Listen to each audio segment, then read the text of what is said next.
बात है उस समय की जब महाभारत में कर्ण ने भगवान श्री कृष्ण से पूछा, हे कृष्ण, कृपया मुझे बताएं कि मेरे जीवन को इतना दुखदाई क्यों बनाया गया। जन्म में होते ही मेरी माँ ने मुझे त्याग दिया था। क्या अवैध संतान होना मेरा दोष था? गुरु द्रोणाचार्य ने मुझे सिखाया नहीं क्योंकि मैं क्षत्रिय पुत्र नहीं था। परशुराम जी के पास गया तो उन्होंने मुझे दीक्षित किया। मैं खुश हुआ, लेकिन जब मैंने उनसे शिक्षा ले ली और उनकी ही रक्षा के लिए जब उन्होंने मुझे चूक के डंक की मार सहन करते देखकर जाना कि मैं ब्राह्मण नहीं हूँ, तो उन्होंने मुझे श्राप दे दिया। उन्होंने श्राप दिया कि जिस वक्त मुझे उनसे सीखी विद्या की सबसे ज्यादा जरूरत होगी, मैं उसे भूल जाऊं। और देखिए कि अनजाने में एक गाय के बछड़े को मेरा बाण लगा तो उसके स्वामी ने भी मुझे श्राप दे दिया कि जैसे मेरे बाण से उसका असहाय बछड़ा मरा है, वैसे ही असहाय होकर मैं भी मारा जाऊं। हे कृष्ण, आप तो जानते ही हैं कि द्रौपदी के स्वयंवर में मेरा किस कदर अपमान किया गया। मुझे सुपुत्र कहा गया। सोचिए कि माता कुंती ने आखिर में मुझे मेरे जन्म का रहस्य बताया, लेकिन उन्होंने भी मुझसे दान में अपने बेटों के लिए अभय दान किया।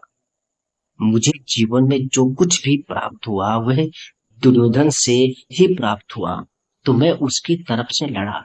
हे वासुदेव, अब आप ही बताइए कि मुझसे क्या करूं। कर्ण की बातें सुनकर भगवान श्री कृष्ण ने उत्तर दिया, हे कर्ण, अब तुम मेरी कथा भी सुन लो। मेरा जन्म मेरे ही मामा के कारागार में हुआ। जन्म से पहले ही मृत्यु मेरी परीक्षा में घात लगाई थी। जिस रात मेरा जन्म हुआ उसी रात मुझे मेरे माता पिता से दूर कर दिया गया। कर्ण, तुम्हारा बचपन खड़ग रथ घोड़े धनुष और बाण की ध्वनि सुनते हुए भी मुझे गौशाला गोबर ग्वालों के बीच जीना पड़ा और कई प्राणघात हमले झेलने पड़े। मेरे पास कोई सेना नहीं थी, मुझे कोई शिक्षा नहीं मिली।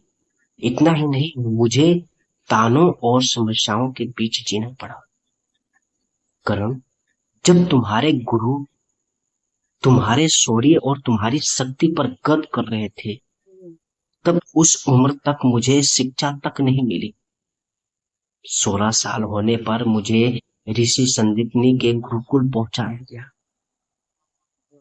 कर्ण, तुमने अपनी पसंद की कन्या से विवाह किया।